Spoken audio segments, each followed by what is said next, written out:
Saludos amigos. Con León XIV, la Iglesia prefirió la paz.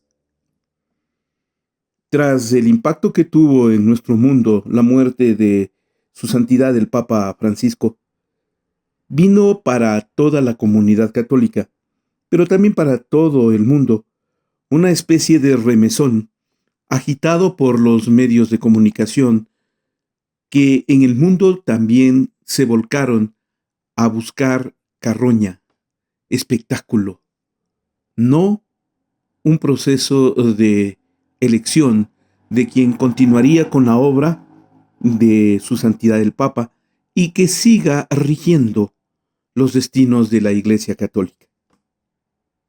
Sacudidos lamentablemente por una imagen totalmente deleznable, coprofílica, como la película Cónclave, que les dio autoridad moral a muchos para supuestamente juzgar lo que se iba a dar.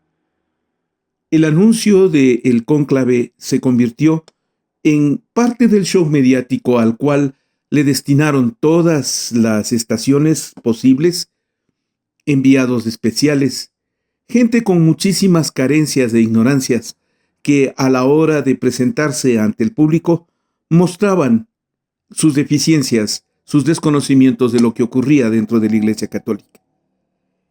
El cónclave, anunciado con tanta pompa, fue proclamado como una especie de cumbre de conspiración, a la cual acudían una serie de cardenales envueltos en la lucha política, en la mención insistente de sus nombres como papables, pero al mismo tiempo rechazados todos ellos, porque a cada uno le encontraban defectos, o si no los tenían, los aumentaban. Qué pobre espectáculo dio la prensa a nivel mundial, realmente. Pocos medios le dedicaron al tema la seriedad necesaria. Pero habrá que decirlo, la Iglesia ha demostrado una vez más la seriedad con la que trata sus asuntos y decidió, en medio del mare magnum creado alrededor del cónclave, elegir el camino de la paz. Para muchos solamente fue una reunión de cardenales. Para otros, para quienes conocemos algo del tema, nos preocupó ver cómo esos cardenales, esos prelados, hombres de bien, muchos de ellos con una vida sacrificada, que han tenido a lo largo de muchísimo tiempo un desempeño en las comunidades más pobres, más alejadas, ejerciendo una acción pastoral y una guía espiritual silenciosa, sin las cámaras, sacrificando personas, familias, exigiéndose a sí mismo un conocimiento permanente de la palabra de Dios, pero de igual forma, no era un grupo improvisado, al contrario, muchos de ellos, a más de exhibir en forma prudente sus estudios en teología, en derecho canónico, tenían también a su haber una serie de carreras mundanas, ingenierías, abogacías, ilustres estudios en distintas artes, ramas y ciencias, titulados profesionales que habían escogido el camino de Dios para servir a los demás. No, nada de eso se quiso exaltar en los cardenales. Al contrario, insisto, por la película Cónclave eran un grupo de conspiradores, no de gente sacrificada ni entregada al servicio del Señor. La Iglesia Católica definió mucho de su futuro tras la muerte del Papa Francisco. Esto no se contó en la prensa, pero los cardenales tuvieron 11 reuniones previas. Se denominan congregaciones. Y en ellas se discute el estado de la Iglesia, no solo espiritual. Lamentablemente también tiene que contar lo material. ¿En qué estado está la Iglesia Católica y su inmensa obra al servicio de los demás? ¿Cuántas casas de acogida, hogares, hospitales? ¿Cuántas casas de albergue? refugio de niños. ¿Cuántas escuelas y colegios regentados más por la iglesia que por el Estado? ¿A cuántos pobres, a cuántos menesterosos, a cuánta gente hay que servirle en silencio? Porque la obra de Dios no necesita reconocimiento. Discutir sí las finanzas, lamentablemente a veces salpicadas por la corrupción. Bien dicen que el maligno se mete en medio del dinero, del sucio dinero, para tratar de contaminar todo lo que le signifique escándalo. Pero supo discutirlo en silencio y con prudencia. No vi ni una sola pose de ninguno de los cardenales en términos políticos saliendo a declarar luego de cada una de esas congregaciones que había procedido a proclamar la obra que él había hecho o que tenía previsto hacerla. No dudo que habrán malos casos, que la iglesia tiene que juzgarlos y también la autoridad. Pero para eso este tipo de congregaciones sirven con el fin de conocer y reconocer lo que está ocurriendo dentro de la iglesia. Además, algo que no lo dijo ninguno de los enviados especiales o de los reporteros de las cadenas internacionales a nivel mundial. En esas congregaciones se evaluó lo obtenido por Francisco en la iglesia, el cambio que había promovido. Ni una letra sobre sus encíclicas, ¿verdad? Como si no hubiera dicho nada sobre el Laudato Si o el Fratelli Tutti, mientras que dentro de las congregaciones, los cardenales discutieron ampliamente la labor pastoral de Francisco y sus dos encíclicas tan vitales para la humanidad y que quedan como legado. Entonces, ahí es en donde se dio la verdadera elección del camino a seguir de la Iglesia Católica a nivel mundial. ¿Sí? Ahí, en ese momento. Había que reconocer una lucha llevada adelante con mucho esfuerzo y sacrificio, con mucha humildad y sencillez, como lo había hecho el Papa Bergoglio. Pero de igual forma, ahí hay todo un cuerpo cardenalicio que le acompañó, porque él solo no fue. Fue todo un colegio cardenalicio, fue todo un grupo de religiosos y religiosas, algo cercano al 1,000,000 de participantes en condición de gente consagrada que ayuda a servir a los demás desde la iglesia. Las críticas, sin duda alguna, siempre han sido sobre el silencio de la iglesia, no sobre su obra. De su obra, pocos se atreven a comentar. ¿A cuántas bocas dieron de comer a diario?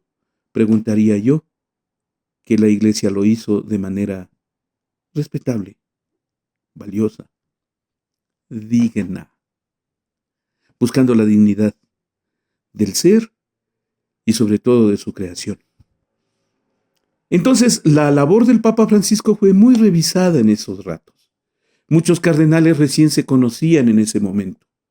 Insisto, no eran un grupo de conspiradores, como le menciona la película El Cónclave, y que para muchos, estupidizados al nivel del cartón, se creían con autoridad para juzgar lo actuado por la iglesia. La obra, entonces, ahora tenía que elegir a un guía que mantenga la línea que hasta aquí se había llevado adelante. Y entonces llegó el momento del cónclave. Y toda la rigurosidad de la Iglesia Católica, que había tenido protocolos muy claros respecto a cómo elegir un papa, se pusieron en marcha. Pero no porque surgían en ese momento frente a las cámaras. Es una tradición de largo alcance y de buen tiempo. ¿Qué elegir? ¿A quién elegir? Eso, presumiblemente tengo yo la impresión, porque no conozco detalles, es imposible conocer dentro del cónclave, que llegaron ya con un acuerdo previo. Un acuerdo que se había logrado consensuar en esas congregaciones y que se reflejaría en el nombre de a quién nombrar como papa. Sí, ¿saben cuál fue la elección? La elección fue la paz. Había que seguir el camino de Francisco, que es la búsqueda incesante de la paz en el mundo. ¿A quién poner? Tenía para elegir varios cuadros, muchos de ellos con mucha trascendencia e importancia, muchos de ellos cercanos al poder. Pero entre los hermanos cardenales decidieron escoger a uno que tenía una larguísima carrera de servicio a los pobres en una comunidad como el Perú, un país tan desigual y difícil en América Latina. Un hombre que había sacrificado su familia, su bienestar dentro de su propia nación, dejándola a un lado, dejando a un lado inclusive el poder que le da, que le otorga su papel en la comunidad religiosa. Fue el prior de los agustinos a nivel mundial y muy reconocido por su labor en América Latina. Pero qué irónico que Roberto Francisco Prevost Martínez, el nuevo Papa León XIV que fue anunciado este 8 de mayo, venía de un trabajo muy silencioso. No había hecho ruido. Al contrario, se distinguía por un esfuerzo de conciliar, de tratar de llevar adelante las dificultades que muchas veces tiene que enfrentar la Iglesia y sobre todo con fraternidad. Que había sido elegido por el Papa Francisco en este último tiempo para que le acompañe en el dicasterio o ministerio de los obispos para seleccionar a quienes serían los siguientes conductores de una iglesia que cada vez tiene un mejor papel frente a la comunidad mundial y que tiene que abastecerse de seres humanos, de carne y hueso, que vienen a ayudar a servir, como los obispos, como los presbíteros, como los sacerdotes, como los diáconos y como los laicos. Hay mucho que hacer ahí. Y las religiosas sobre todo, que tienen ahora un gran futuro y un nuevo papel engrandecido por el ejemplo de María y su sacrificio en pro de los demás. Ahí yo creo sinceramente que se jugó la Iglesia Católica no un futuro, sino la continuidad de un presente muy valioso. ¿Cuánto ha hecho la Iglesia Católica en tiempos de Francisco por la paz? Eso es lo que le corresponde ahora a Roberto Francisco Prevost Martínez. Seguir con esa lucha por la paz. Claro, habrá que enfrentarse y eso no es aceptable. Insisto que el maligno se mete en esas filas para tratar de dañar la obra de Dios. Y entonces esa paz tan exigida, proclamada y redimida, esa paz no viene tan fácil.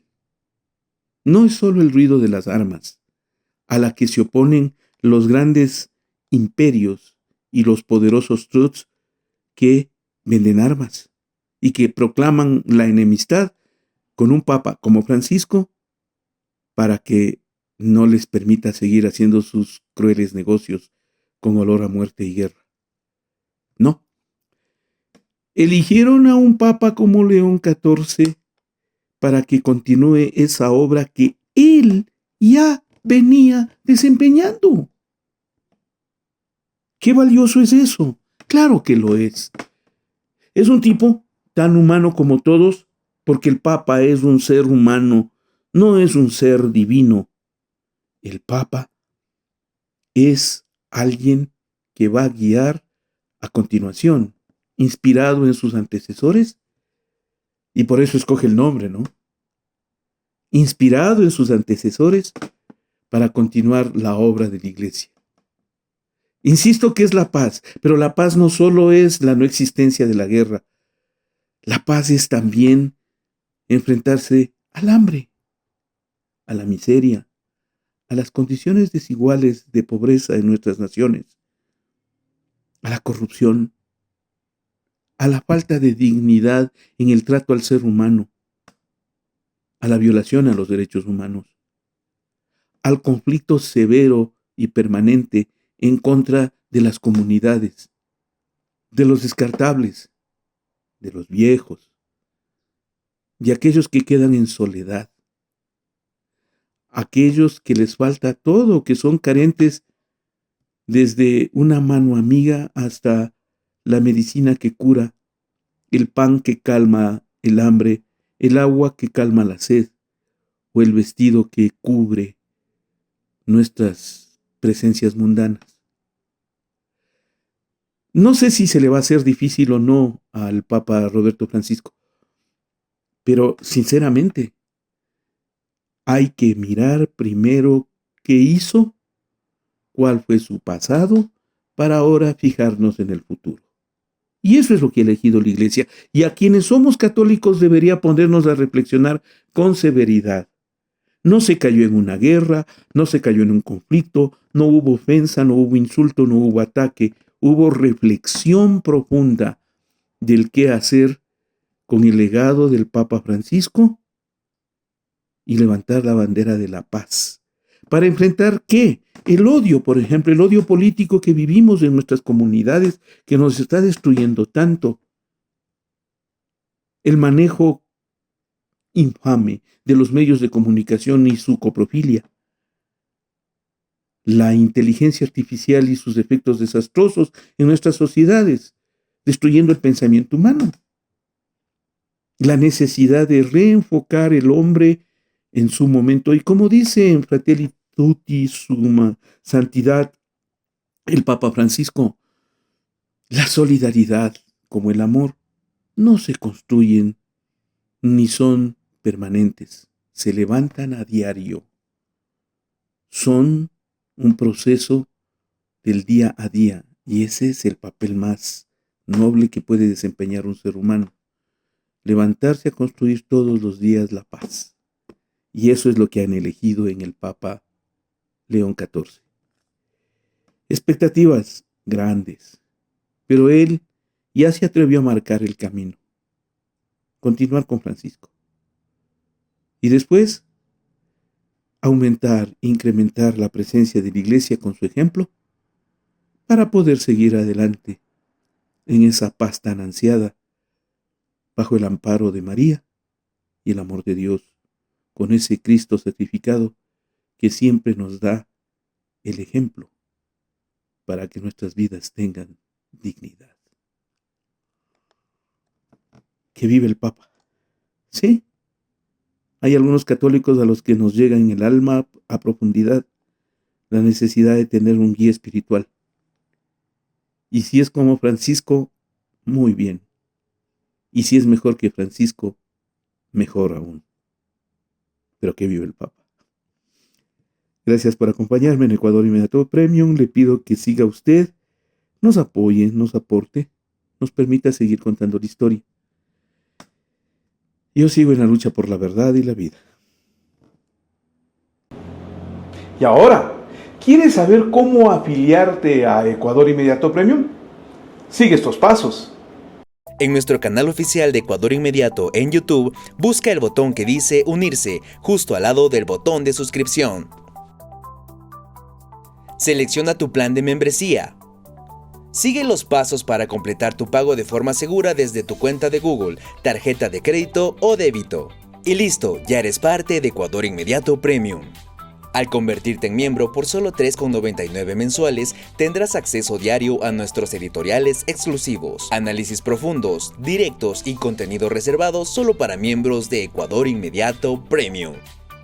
También puedes apoyarnos con el botón de gracias en nuestros editoriales y aportar en nuestro crowdfunding, en las cuentas del Banco del Pacífico, del Banco del Pichincha, a nombre de Ecuador Inmediato. Únete hoy y ayúdanos a seguir contando la historia. Y con ello, ya eres parte de nuestro mundo. Siempre bienvenido a Ecuador Inmediato Premium a disfrutar su contenido en exclusiva, para seguir contando la historia.